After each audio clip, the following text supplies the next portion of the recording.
Alhamdulillahi Rabbil Alamin. Wassalatu wassalamu ala ashrafil anbiya wal mursalin Sayyidina Muhammadin wa ala alihi wa sahbihi ajma'in. Qala rabbi shrah li sadri wa yassir li amri wa hlul 'uqdatam min lisani yafqahu qawli. Subhanaka la ilma lana illa ma 'allamtana innaka antal alimul hakim wa la haula wa la quwwata illa billahil aliyyil azim.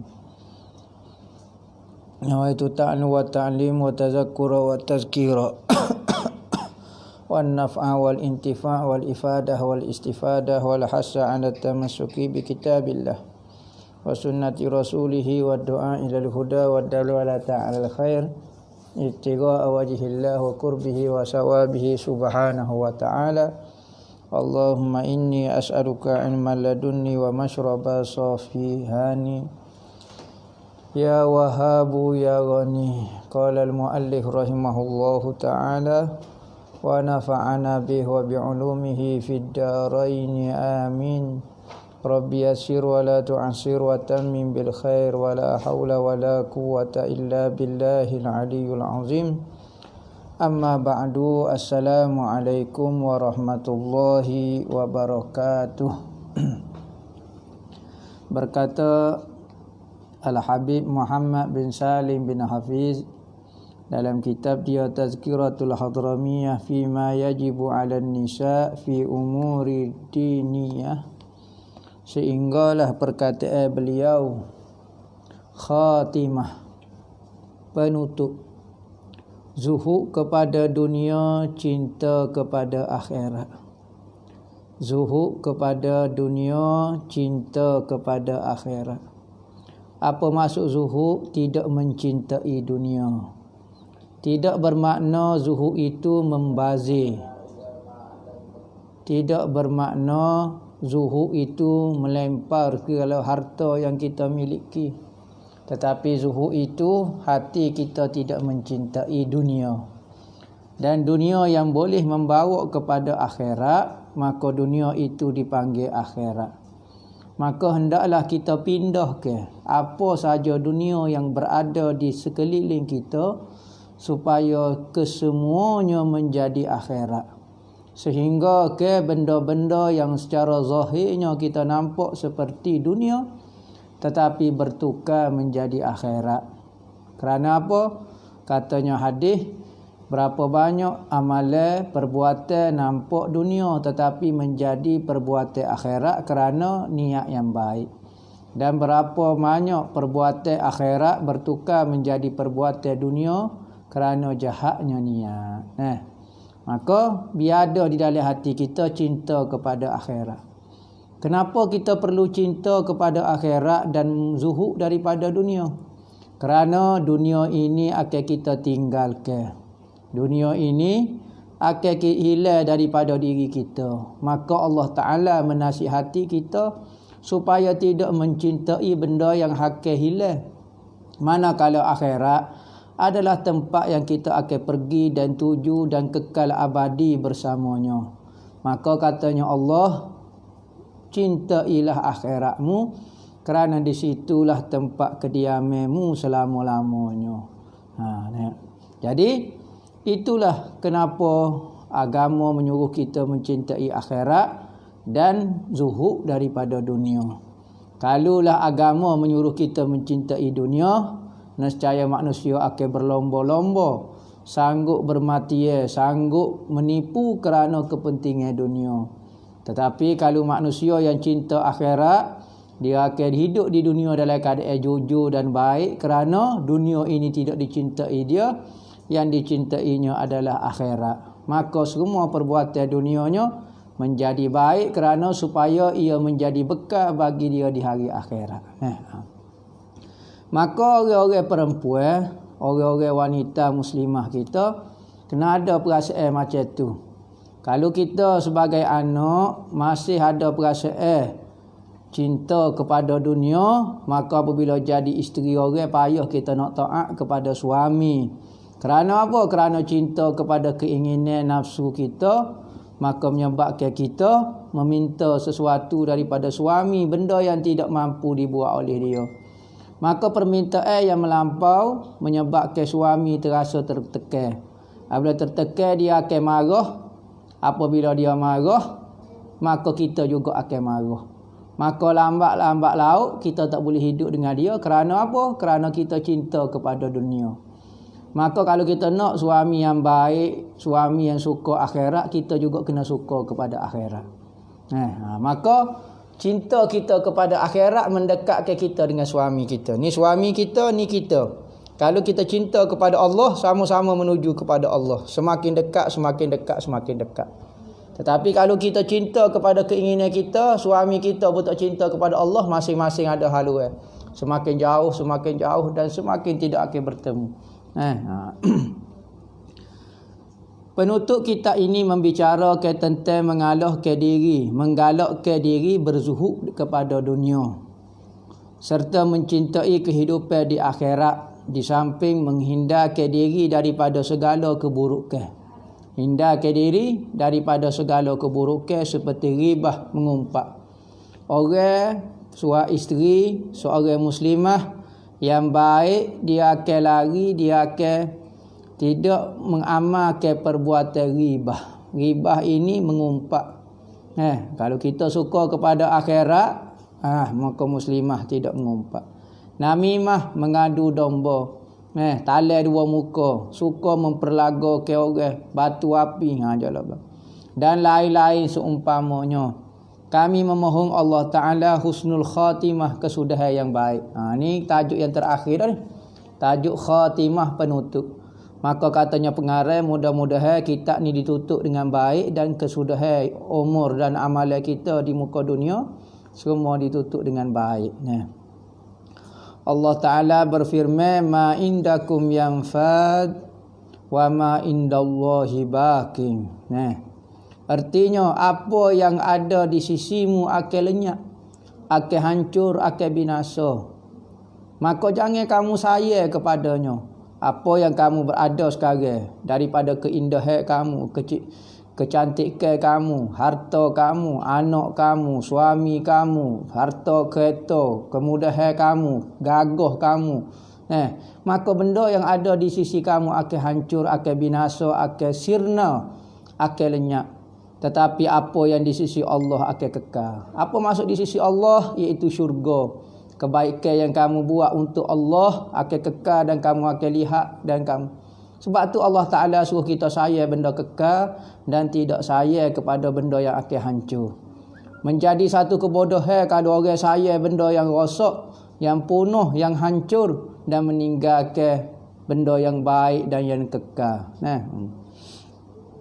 Firman Allah Ta'ala lagi, I'lamu annamal hayatud dunya la'ibun wa lahun wa zinatun wa tafakhurun bainakum wa takasurun fil amwali wal aulad kama sali ghaisin a'jabal kuffara nabatuhu summa yahiju fatarahu musfarran summa yakunu hutama wa fil akhirati azabun syadidun wa maghfiratun minallahi wa ridwan wa mal hayatud dunya illa mata'ul ghurur. Surah Al-Hadid ayat yang kedua. Katanya Allah Ta'ala di dalam surah Hadid, ketahuilah, i'lamu, ketahuilah kamu semua, lelaki, perempuan, orang-orang mukallaf, jin ataupun manusia, ketahuilah bahawa sesungguhnya kehidupan dunia ini hanyalah permainan, laibun, semua bermain-main berlaku. Dunia hanyalah permainan berlaku. Bermain di dalam ibadat, bermain di dalam kehidupan dunia, berkawan-kawan dalam keadaan bermain, tidak serius, bukan benda yang hakiki. Laibun ni hanya seperti permainan budak-budak. Yang mana seperti budak-budak bermain dengan kereta mainan, bukan kereta asli. Dia main anak-anak rumah, bukan rumah asli, hanyalah rumah permainan. Maka dunia yang kita dapat, kereta, pangkat, itu hanya permainan sahaja. Asli yang sebenarnya apabila di hari akhirat. Laibun walahwun, dan suatu benda yang melalaikan kita. Dunia ni kalau kita tak pandai mentadbir dia akan melalai, akan melupakan kita kepada perjalanan hidup kita yang sebenar di hari akhirat. Wazinatung, dan perhiasan. Perhiasan, aksesori dipanggil. Aksesori ni bukan benda asasi. Kalau kita makan nasi, aksesori dia sambal ada. Maka dunia ini seperti aksesori sahaja. Tak ada orang makan sambal lada sepinggan, nasi sejepuk. Tak ada orang buat kerja lagu tu. Maka dunia lagu tu sekadar perhiasan sahaja untuk menampakkan keindahan kita. Maka dihiaskan harta, dihiaskan suami isteri, dihiaskan suami, anak sebagai perhiasan kita untuk menunjukkan keindahan kita di dunia. Dan tempat bermegah-megah, wa tafakhurun. Maka dunia ni jaga orang tidak bermegah dengan dunia. Orang yang ada pitih 8 juta berasa bangga berbanding dengan orang ada pitih 8 ringgit. Maka dunia kereta lebih canggih, kereta lebih murah, maka kereta lebih canggih lebih membawa kepada kebanggaan, kemegahan. Di antara kamu serta berbangga dengan banyaknya harta dan anak-anak. Maka dunia ini zinah, tafakhur, tempat berbangga-bangga dan saling berbanyak-banyak harta dan anak-anak. Kejarlah anak-anak. Kalau tak ada anak, anak buah, pengikut yang ramai. Harta pula, kereta, ikutlah kapal-kapal semua. Seperti hujan, maka Allah Ta'ala gambarkan dunia ini seperti hujan yang tanaman-tanamannya mengagumkan para petani. Hujan, apabila hujan, maka tanaman tumbuh dengan subur. Maka petani merasa, rasa indah, rasa sukanya dengan tanaman yang tumbuh sana. Kemudian tanaman itu menjadi kering dan kemudian warnanya kuning sehingga menjadi hancur. Selepas pada daripada hijau tanaman saat ini, maka dia berubah menjadi kering. Apabila kering, maka mapuhlah pokok tu. Maka itulah dunia yang saat ini kamu lihat hijau, menggembirakan kamu, menyukakan kamu. Tetapi dalam masa 1 detik, apabila sampai waktu dia akan hancur dan binasa. Seolah-olah pada itu tidak pernah menumbuhkan tumbuhan. Dia jadi rupuk, jadi kering, jadi apa, maka barulah kita sedar itu yang sebenar. Maknanya keseronokan yang sebentar, maksud dia. Dan di akhirat nanti ada azab yang keras. Kalau kita tidak pandai menjaga dunia menjadi azab kepada kita. Bila kita rasa di akhirat kerana kita tidak pandai menjaga amanah Allah di atas muka dunia, maka dia menjadi azab bagi akhirat. Dan keampunan dari Allah dan keredaannya. Kalau kita pandai menjaga dunia, maka dunia itu menjadi keampunan kepada kita dan menjadi keredaan Allah bagi kita. Dan kehidupan di dunia itu tidak lainlah hanyalah kesenangan yang menipu. Kesenangan yang menipu dunia ni.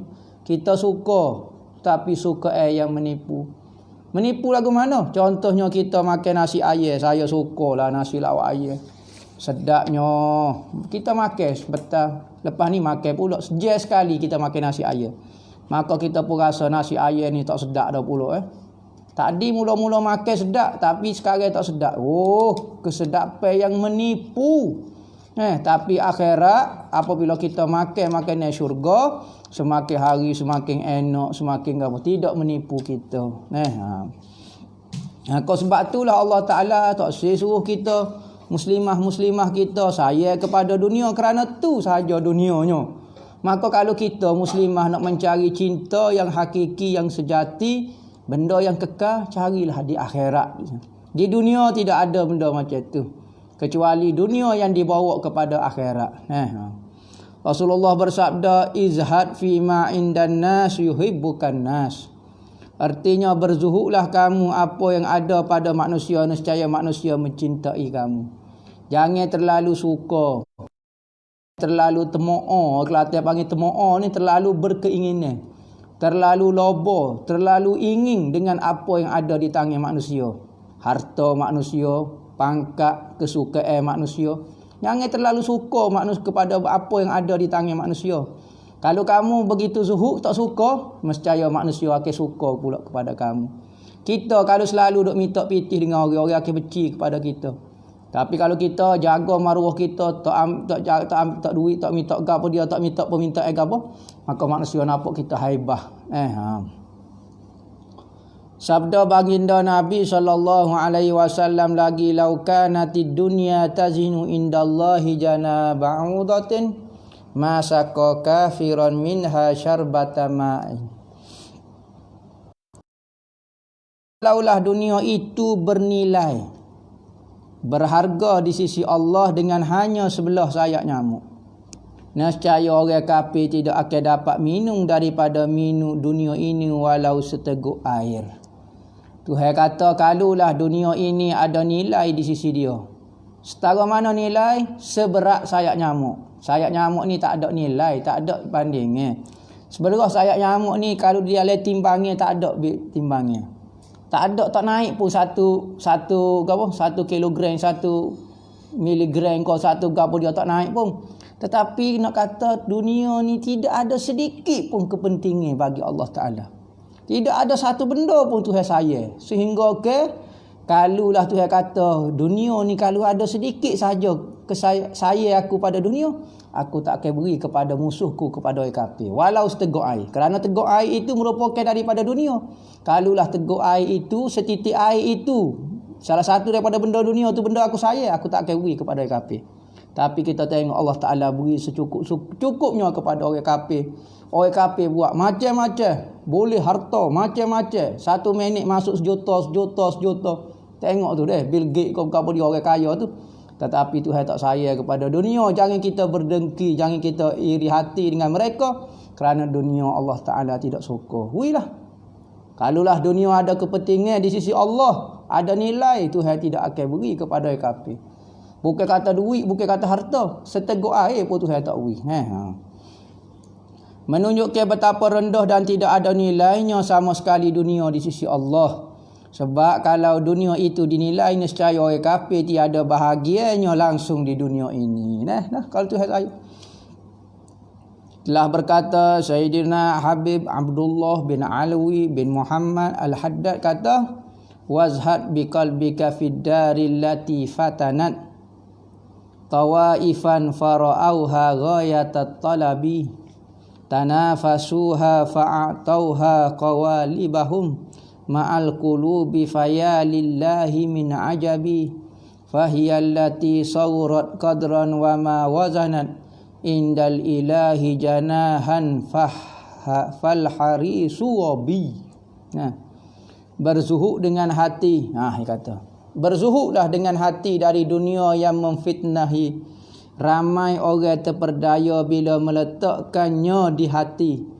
Berapa banyak orang apabila ditipu, difitnah, diuji dengan dunia, maka dia beri diri dia untuk dunia. Dia beri hati dan perasaan dia untuk dunia. Katanya Imam Haddad. Berlumba mengejar tidak mahu terlepas sampai mati. Hatinya cukup senang sungguh menimpa diri. Dia kata Allahu Akbar. Sungguh pelik dia kata. Orang yang menyerahkan tubuh dia kepada dunia, hati dan perasaan dia untuk dunia, sampai mati mengejar dunia. Pelik sungguh. Dunia ini kecil, tidak seberapa dalam timbangan nanti.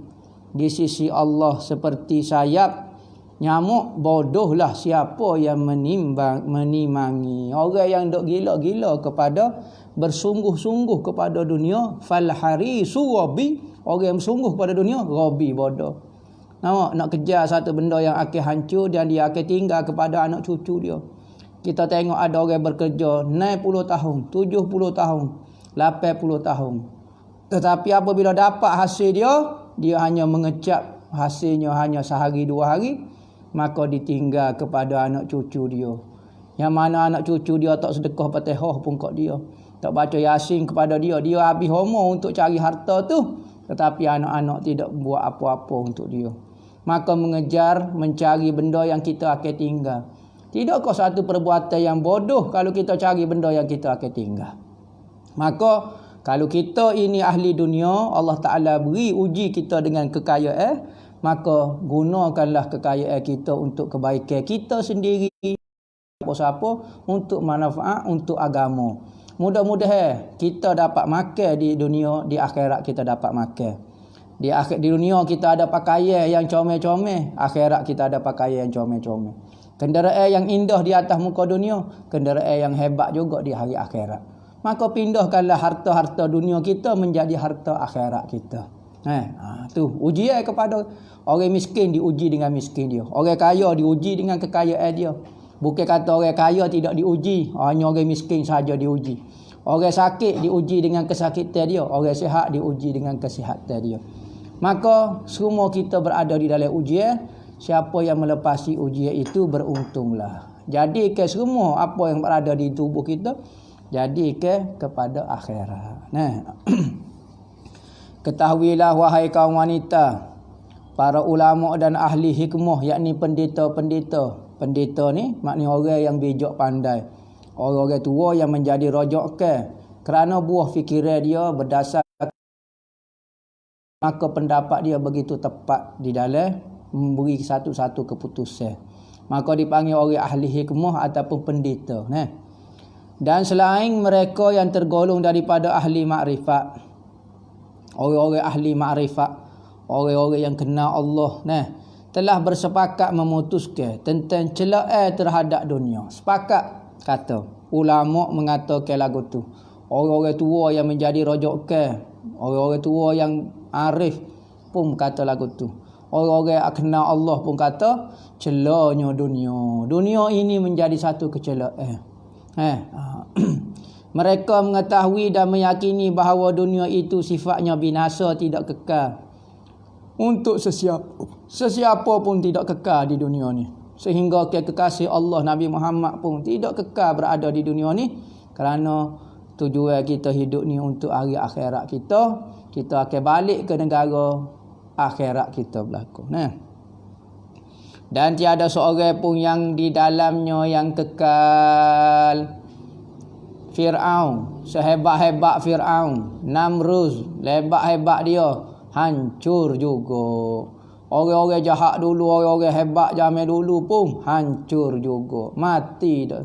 Begitu juga orang-orang hebat, orang-orang mulia di sisi Allah juga meninggalkan dunia ini. Berarti tak ada orang yang kekal di atas muka dunia. Harta-harta, kemewahan dia, pangkat-pangkat dia, orang yang melawan Allah Subhanahu Wa Taala, semua tak kekal di atas muka dunia. Hatta orang baik sendiri pun tak kekal di atas muka dunia. Kerana dunia ini adalah waktu ujian percubaan bagi kita.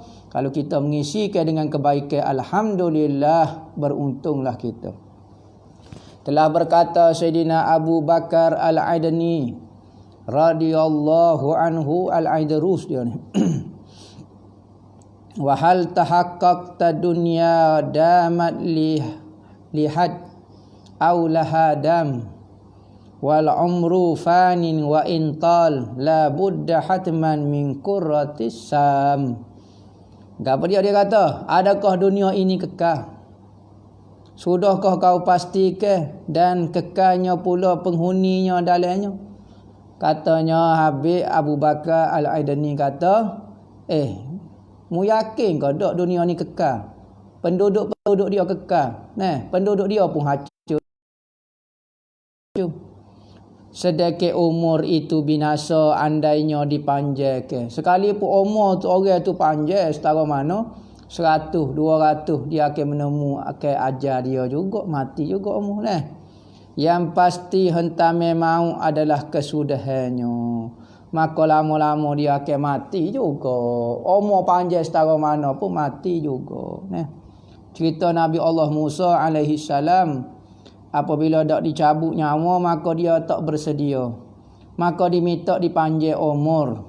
Maka katanya Allah Ta'ala gini, ya Musa, tanganmu meletak atas belakang seekor sapi, seekor lembu, maka disapu. Sehelah bulu yang terkena di tanganmu, sapu dah banyak mana pun, akan diberi 1 tahun hidup kamu.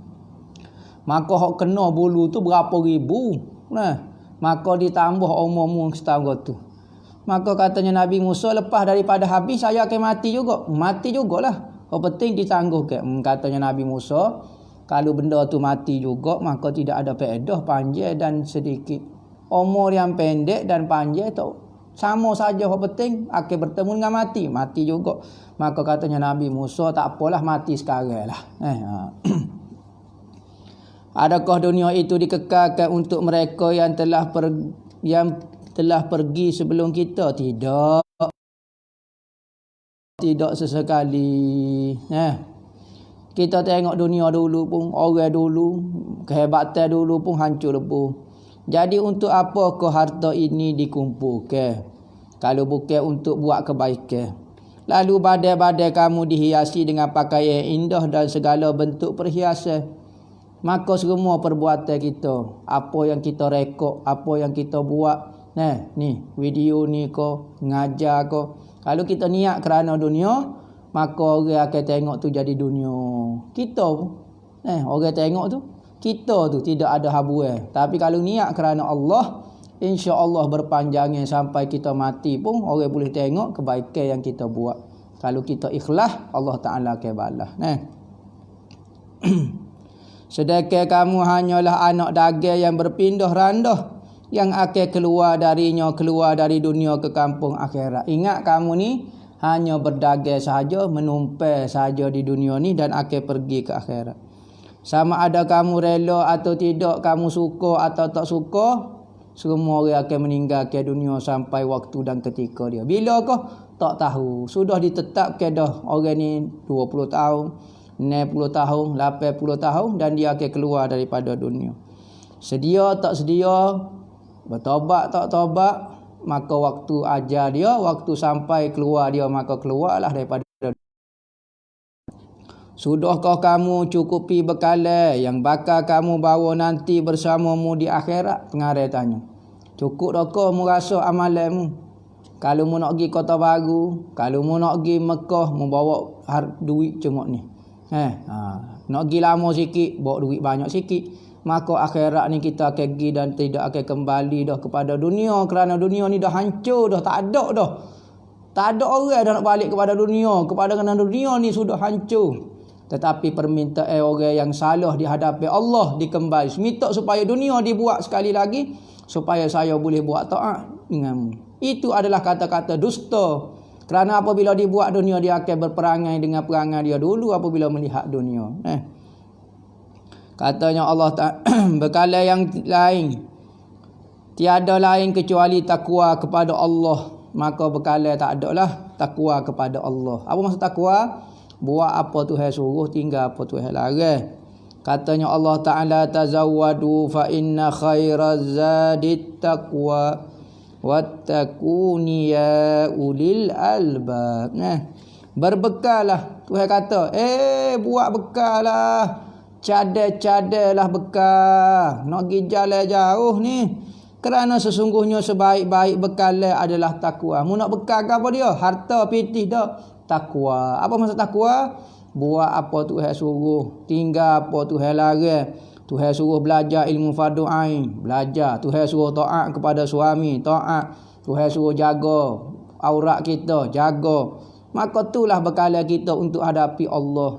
Baca Quran, hidup zuhud, hati je itu. Bertakwalah wahai orang-orang yang berakal. Katanya Allah Ta'ala, takutlah. Buatlah apa aku suruh, tinggallah apa yang aku larang wahai orang yang mempunyai akal. Orang ada akal, maka kalau mu tak ada akal, tak apalah. Kalau rasa ada berakal, rasa bijak, maka berbekal dengan bekal takwa. Bagaimana seorang kamu tergamuk menginginkan kelebihan dari saudaranya yang lain dalam perhiasan dunia dan pakaian, tetapi tidak pula dilebihkan darinya dalam alam amal akhirat dengan melaksanakan perintah Allah, lalu dia meninggalkan segala yang haram, menyiapkan diri dengan amal-amal soleh agar dia menjadi wanita yang terbaik di akhirat. Sebagaimana dia nasihat pengarang kata kepada muslimah kita suka kalau pakaian kita yang paling comel di antara sahabat-sahabat kita.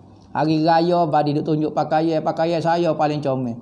Maka biarlah kita ada perasaan juga supaya amalan akhirat kita pula lebih berbanding kawan-kawan kita. Jangan benda dunia saja kita rasa nak lebih, benda akhirat pun nak rasa lebih juga. Amat memilukan wahai kaum wanita yang hanya memandai kepada dunia dengan segala perhiasannya. Tidak pula kamu pernah mendengar firman Allah Ta'ala, inna ja'alna ma'alal ardi zinatan laha linabluwahum ayyuhum ahsanu amala. Artinya sesungguhnya kami menjadikan apa yang ada di bumi sebagai perhiasan baginya, bagi bumi. Bagi bumi. Agar kami menguji mereka, siapakah di antara mereka yang terbaik perbuatan dia. Maka tujuan Allah Ta'ala hias ke dunia dengan seindahnya, tidak lain tidak bukan merupakan hiasan dan ujian. Allah Ta'ala buat shopping kompleks, Allah Ta'ala buat mall-mall, Tesco, Allah Ta'ala buat gapo dia macam-macam hiasan macam-macam, tak lain tidak bukan merupakan ujian kepada kita. Nak uji siapa dia yang terbaik, ahsanu amala, paling baik amalan dia di sisi Allah, paling ikhlas, paling jujur, paling dengar kata apa yang Allah Ta'ala sebut. Firman Allah Ta'ala lagi, fala taghurrannakumul hayatud dunya wala yaghurrannakum billahil ghurur. Artinya jangan sesekali kehidupan dunia itu memperdayakan kamu. Tuhan bersedah di dalam Al-Quran, kita dok baca semacam. Maka Tuhan sebutlah nasihat daripada Allah Ta'ala sendiri yang mencipta dunia ni. Tuhan kata, aku buat dunia ni indah, tetapi berhati-hati jangan terperdaya. Dan jangan pula si penipu, yakni syaitan, memperdayakan kamu daripada mentaati Allah. Janganlah tipu daya, yakni syaitan itu berjaya menipu kamu daripada Allah. Maka awaslah wahai kaum wanita daripada tipu daya kampung ini, yakni dunia, dengan segala bentuk perhiasannya yang sebenarnya hanyalah tempat kotoran yang menjijikkan. Nabi Muhammad pernah menjanjikan sebesar kawasan Batha di Mekah hendak dijadikan emas buat baginda, tetapi baginda menolaknya. Baginda kemudian bersabda kepada Sayyidina Umar, Rasulullah katanya hadis, Nabi kata dunia tu ad-dunya jifatun wa tulabuha wa talibuha kilabun. Dunia itu bangkai. Maknanya benda yang busuk di sisi, benda yang tak comel, benda yang tidak ada harga. Bangkai ini tidak ada harga. Watullah, dan orang yang makan bangkai ini hanyalah anjing-anjing sahaja. Anjing yang makan bangkai. Kalau manusia yang molek, dia tak makan bangkai. Maka dunia digambarkan seperti bangkai. Maka Tuhan nak sebut akal dunia ni, qadar dia di sisi Allah disamakan dengan bangkai. Dan orang yang mencari dunia seperti anjing yang memakai bangkai. Oh, terasa saya cari dunia. Itu adalah hadis Nabi. Nabi kata lagu tu. Kadang-kadang satu perumpamaan itu lebih memberi kesan daripada penjelasan direct. Kita penjelasan tak faham, tapi kalau kita kias baru dia rasa. Maka Al-Quran mengajar balaghah, ilmu sindiran di dalam Al-Quran. Baginda kemudian berkata kepada Sayyidina Umar, "Ama tarda ya Umar an takuna lahu dunya wa lana al-akhirah." Maka Rasulullah apabila diberi Allah Ta'ala tawar, membentangkan kepada Rasulullah, beri tawaran kepada Rasulullah satu tempat nama dia Batha. Batha ni di Mekah, satu kawasan. Allah Ta'ala nak buat emas belaka. Kawasan itu menjadi emas. Batu-batu pasir dia semua jadi emas untuk Rasulullah ambil dan guna. Maka Rasulullah tidak ingin dan tidak mahu. Berarti Rasulullah jadi miskin bukan kerana terpaksa, tetapi sendiri. Kita ni miskin. Kita ingat kita zuhud serupa Nabi. Sebenarnya kita ni terpaksa jadi miskin. Kalau diberi pilih di antara kaya dan miskin, nescaya kita yang mengaku ikut Nabi ni akan pilih kekayaan. Tetapi Nabi sudah terbukti Allah Ta'ala nak bagi kepada dia emas, pasir menjadi emas, batu menjadi emas. Rasulullah tak sih. Terbukti dia betul-betul tak sih.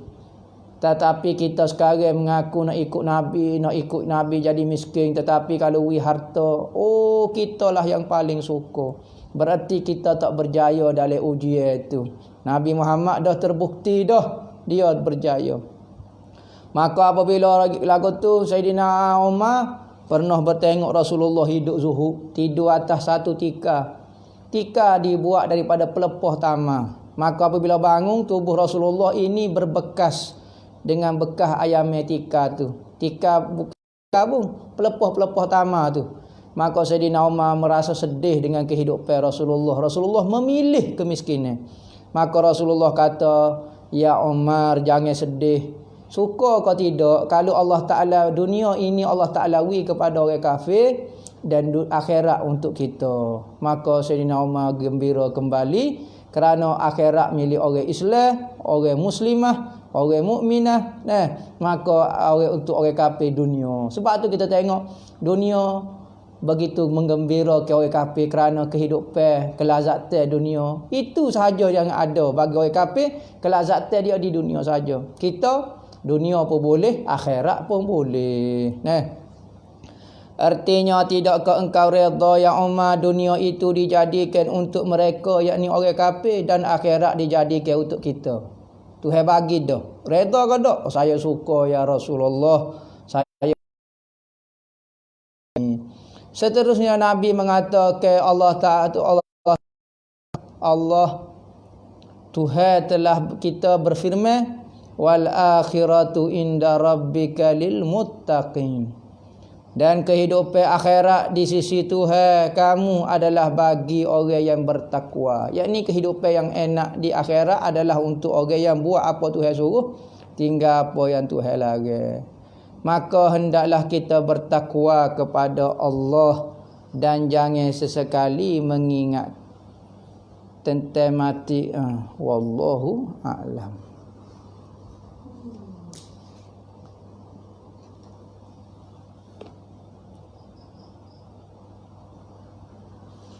Ada pen.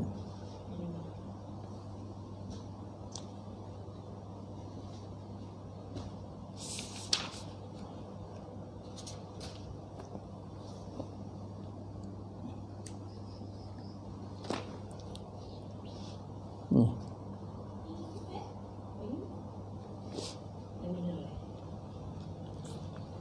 Air mineral dijual di kedai itu adakah dikira air mutlak? Air mineral. Air mutlak. Kau lagu mana? Boleh buat ambil air semaya, boleh. Boleh guna untuk minum, boleh berlakulah air mutlak lah. Macam mana nak qada solat yang tinggal masa start balik sampai sekarang? Qada lah. Ingatlah berapa puluh tahun kita tinggal. Okey, setahun ada 360 hari. Sehari sama dengan 5 waktu. Kiralah qada lah. Habis ke masa lepas ke benda fardu ain. Wajib kita qada ibadat yang kita tak buat dulu-dulu. Wajib qada ibadat wajib, sunat qada ibadat sunat.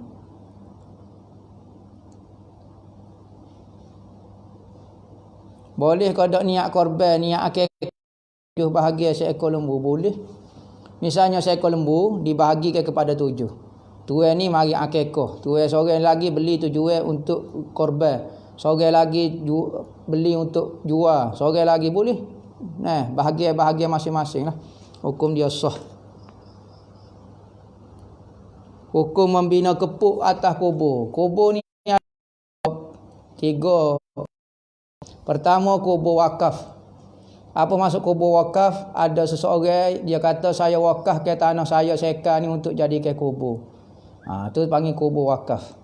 Kedua, kubur sabil, dipanggil kubur sabil. Kubur sabil ni kita tak pernah dengar ada orang wakaf tanah ni. Tetapi kawasan kampung ni semua tanah mayat di tempat ni. Jadi kubur ni sabil, milik bersama. Ketiganya, kubur ni milik tanah persendirian. Tanah saya tak wakaf pada sapi, saya tanah ayah saya sini. Keluarga saya semua saya tanah sini. Maka apa hukum dia kita bina kepuk? Kepuk ni bukan kepuk. Apa dia? Orang panggil belindai. Belindai ni tempat orang letak batu tu. Ingat, membina sesuatu di atas kubur boleh menyempitkan kubur. Apabila menyempitkan kubur, berarti kubur itu milik bersama. Maka kalau kita buat bina menyebabkan kubur tu sempit. Apabila sempit, maka lagu mana? Maka orang lain berhak tiba-tiba kita ambil hak orang lain untuk tanah di situ, maka hukum dia haram. Tetapi kalau bina kepuk ni dia boleh akak letak, dia bukan panggil bina haram. Tapi kalau letak saja tidak jadi kau haram. Sebab kita boleh akak pula, boleh pindah pula, gali-gali situ pula, letak pula kepuk. Tak ada masalah. Kepuk bukan masuk dalam bina hak Nabi larang buat bina di atas kubur wakaf. Manakala kubur persendiri tanah masing-masing, saya beli ni tanah kawasan ni untuk keluarga saya saja, maka hak tu kita nak buat ikutlah gapo dia, nak buat rumah kos tinggal atas tu pun moga tanah kita sendiri.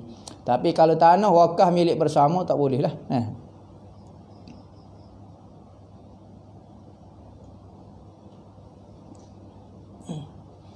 Lagu mana saya ada zikir khusus dan zikir umum. Lagu mana kalau bertembung? Saya ni ada wirid khas. Saya jadi tu imam. Lepas tu saya nak baca wirid umum macam biasa ke ataupun nak jadi wirid khas. Afdalnya kalau kita ada wirid khas, kita jadi makmum. Supaya kita boleh baca wirid kita yang sendiri khas. Tapi kalau kita jadi tu imam, lagu mana? Baca wirid umum dulu. Lepas pada tu kita masing-masing kita buat wirid khas kita. Kalau bertembung.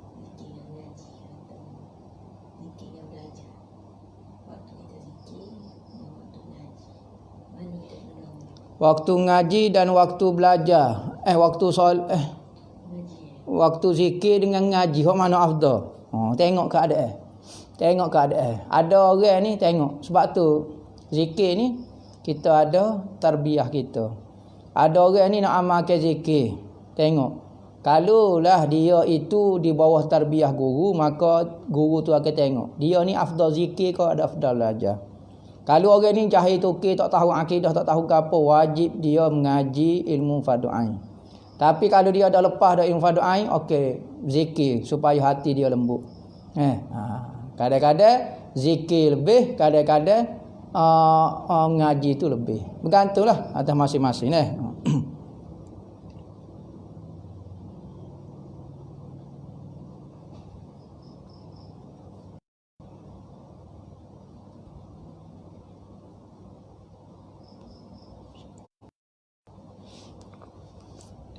Masalah orang tu pakai pudah accident. Kalau accident pergi hospital, maka ziarah lah saing-saing dia lelaki pun ada juga mari ziarah. Maka muka dia terbuka. Lagu mana? Dia ketika dia hidup dia tutup muka dia. Maka boleh ke tak boleh lah. Kena orang amanah lah, orang jaga dia tu amanah. Dia tak pernah buka muka, maka boleh jaga muka dia kerana dia tak mampu buat apa-apa sekarang tu jaga amanah dia. Tapi kalau orang buka muka dia, orang tak cara, tak salah halik dia dah sebab dia tak mampu buat apa-apa dah, dia nak tutup muka dia dah. Tiba-tiba tak ada orang cara kepada dia, silap orang hok jaga dia lah, nak amanah dia ni. Amalan untuk elakkan waswas, banyak ke sebut nama kalimah Allah. Allah sambil lenggak ke langit sebut Allah. Allah tu panjang, jangan A tu panjang. Jangan A tu panjang A tu pen ya. Allah. Panjang lagu tu lenggak ke langit baca lagu tu. Baca amantu billahi wa rasulihi. Amantu billahi wa rasulihi. Aku percaya dengan Allah dengan Nabi Muhammad. Saya percaya kepada Allah dengan Nabi Muhammad. Saya beriman dengan Allah Nabi Muhammad. Tu antara bacaan dia. Wuduk ni buat sekali-sekali saja, mandi biasa-biasa. Wuduk kalau boleh orang waswas ni buat sekali-sekali, jangan buat 3 kali takut jadi waswas. Buat sekali. Biarlah kita rasa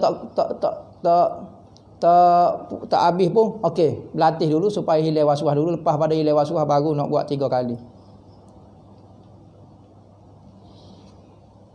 Adakah seguguk tu ada kaitan dengan cakaran? Nabi kata seguguk ini ataupun sakit ni ke apa ataupun istihadah ni kaitan dengan syaitan. Syaitan sepak urat bawah tu maka keluar darah ke apa dia. Maka kalau sakit seguguk ni kena pergi buat rawatan dah. Jumpa kau buat air tawar kau apa dia sakit seguguk. Sakit ketika keluar haid dipanggil sakit seguguk. Maka seguguk ni kalau kuat sangat dia menyebabkan wanita tu tak dapat anak. Dia mampu boleh anak Tetapi seguguk dia tu menolak. Terlalu kuat menyebabkan anak tu payah nak lekat.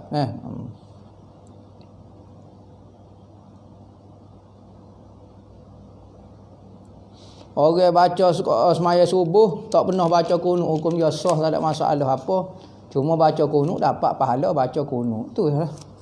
Supaya orang tak pernah berzikir, tak pernah makan nasi lauk ayam, tak ada masalah apa. Kalau makan nasi lauk ayam sedap, tak si makan nasi lauk ayam tak sedap. Gitu dah lah. Dosa tak dosa.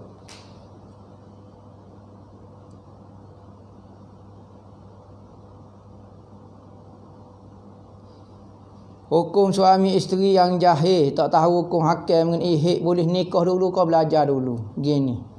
Kalau perlu nikah dulu. Belajar sambil nikah. Nikah sambil belajar. Aku. Nikah sambil belajar. Belajar sambil nikah. Mana boleh sambil nikah ni, nikah sekali. Tengoklah. Jadi hik ni kena belajar. Kalau tak tahu kena nanya orang lain. Asalnya kita kena belajar sendiri. Tapi kalau kita tak tahu boleh nanya orang lain. Maka nikahlah dulu, tak apa. Nak mungkin mengaji tak faham, lagi sekali tak sim nikah. Masalah juga.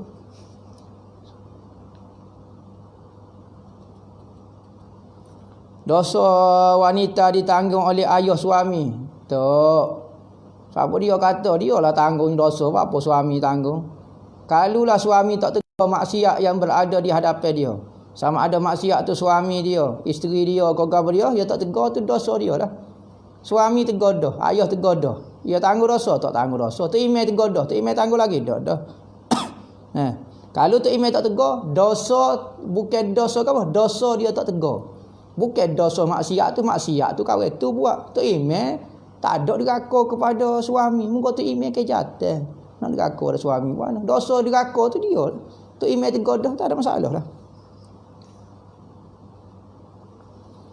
Perempuan lelaki suka main TikTok. Gini, kita nak kata warna TikTok ni, setiap orang ni ada hiburan dia. Ada orang suka hiburan joget, suka menyanyi, suka main deke, main mokyong, main gapo. Tengok kalau benda itu melara ke, benda itu mensia-sia ke, maka benda tu sia-sia lah, lara lah. Tapi kalau kadang-kadang TikTok ni membawa kepada macam nak bawa kepada haram, jadi haram pula. Maka sekadar jaga-jaga sekali-sekala. Bukan main TikTok, kita duk lepas orang dalam rumah misalnya. Puas duk saja dah saja. Okey, tidak jadi masalah. Hak ni TikTok ni takut kita sebab aurat kita ke gapo, hak tu jadi masalah lah. Tu TikTok tu. Kalau duk main sorang tak panggil TikTok, panggil toktik panggil.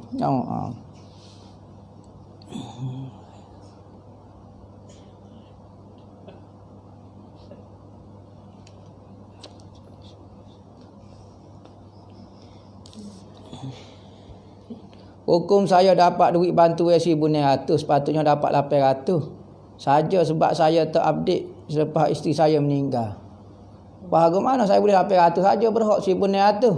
Lepas tu, gini bukan hak awak tu. Berarti kena serah semula. Jujur benar awak ni. Nak serah semula. Bukan hak milik. Serah kepada Perdana Menteri ke.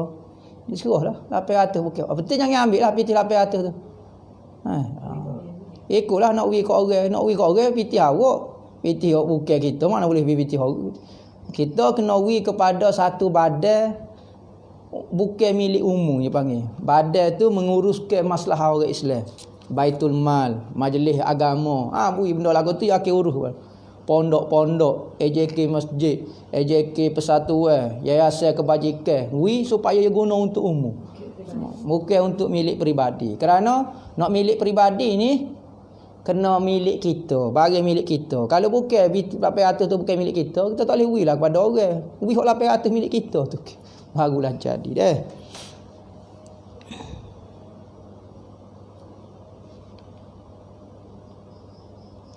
Ubat rawatan secara batin. Boleh ke tak seorang Muslim percaya kepada rawatan tu? Ingat kelebihan ilmu ni macam-macam. Ada rawatan batin, rawatan zahir. Sebagaimana kita percaya kepada penyakit COVID lah ni. Tak ada seorang abuk nampak COVID ni lagu mana. Tapi dia percaya togak ketar gagal tak setubik daripada rumah apa semua. Maka jadi kafir kalau kita percaya kepada COVID lah ni. Sudah. Saya tak tengok. Lepas tu jadi kafir tak? Sudah. Lepas tu kenyataan kadang-kadang doktor orang kafir itu lagu mana. Nyakit ke ilmu Tuhan ni banyak. Maka rawatan batin ni pun lagu tu juga. Nak percaya boleh, tak percaya pun boleh. Tak jadi rukun iman, rukun Islam. Gitu. Cuma kalau nak merawat tak ada masalah. Tak jadi kafir kita engkau apa dia tak ada masalah. Bating macam setan. Pas bating kita ada bating. Kita ni setan juga sebenarnya. Bating tu bukan setan. Bating tu benda tak nampak maksud dia ni. Rawatan bating, rawatan tak nampak. Macam COVID lah ni lah. Tu penyakit bating belakang dah tu. Tak kira lagi penyakit bating iri ujuk takabur ni. Boleh ke solat jamak qasar? Pergi pada satu tempat dalam masa sebulan tak boleh lah jamak qasar. Boleh kodok kita belajar ilmu-ilmu tinggi ikut kita lah nak belajar tak sifat. Makan nasi tak wajib. Makan cakuitia tak wajib. Apa kita gelenyah nak pergi makan cakuitia? Muka tak wajib. Adakah benda tu wajib saja? Adakah patut kita belajar ilmu tinggi-tinggi? Ilmu tinggi-tinggi itu kelebihan kelebihan.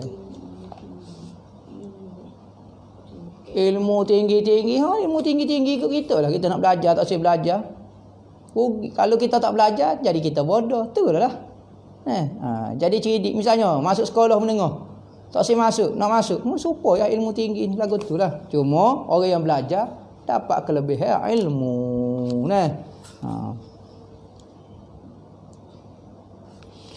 Ilmu dan adab mana lebih mulia? Kalau ada ilmu tanpa adab berarti orang tak ada ilmu. Adab tanpa ilmu orang tak panggil adab. Dia rekod sendiri cara dia. Maka adab dengan rekod sendiri, adab ni kita kena belajar. Lagu mana beradab dengan guru. Kita rekod sendiri. Lagu mana nak suruh nampak baik dengan tok guru, kita sekeh kepala dia. Rekod sendiri. Jadi kau tak panggil beradab juga. Maka ilmu dan adab ni satu benda sebenarnya. Satu benda sebenarnya. Kerana adab ini praktikal daripada ilmu. Ilmu tu teori, adab itu adalah praktikal dia.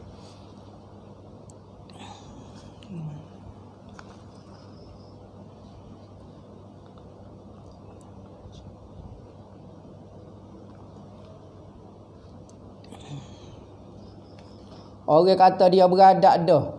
Orang beradab pun tak ada adab dah.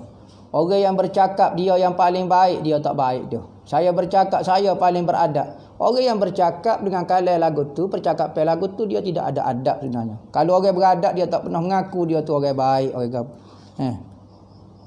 Hukum lebat ke kening. Lebat ke kening. Boleh ke tak? Kalulah kening kita tu nampak berat sangat, menyakit sangat, maka menyebabkan kita malu, selalu diperlekeh ke orang, maka boleh. Sunat hukum kita baiki kening kita sehingga nampak molek. Tapi kalau kening kita molek dah, tak boleh nak baikilah, takut ada unsur penipuan, mengubah ciptaan Allah. Mencuri. Adakah kategori maksiat? Ya, mencuri kategori maksiat tangan lah, maksiat tangan mencuri. Nampak? Maksiat tangan, ada curi pakai tangan, pakai kaki, pakai macam-macam curi. Apakah takrif maksiat? Maksiat tu lawan Allah Taala.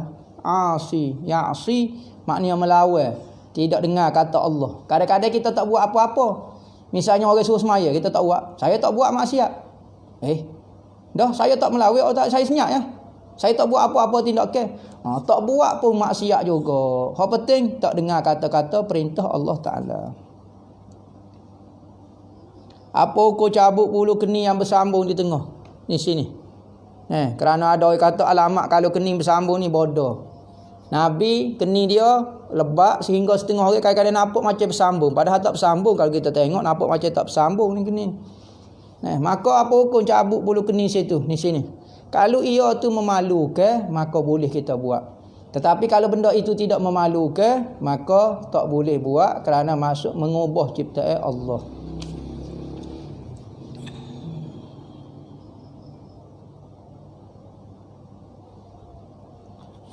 Hukum suami isteri tak ikut tempat tinggal bersama suami kerana mak mertua suami uzur. Apa hukum dia? Gini. Isteri sebenarnya wajib kena ikut suami apabila dia nikah. Suami kena duduk, isteri wajib tinggal bersama suami. Sekalipun rumah tu uzur ke, gapo dia ke, kecuali ada sebab, maka boleh isteri suami. Salah satunya tempat yang tidak sesuai dengan dia, maka dia boleh kata saya tak boleh nak pergi tempat tu. Salah satunya duduk dengan mertua.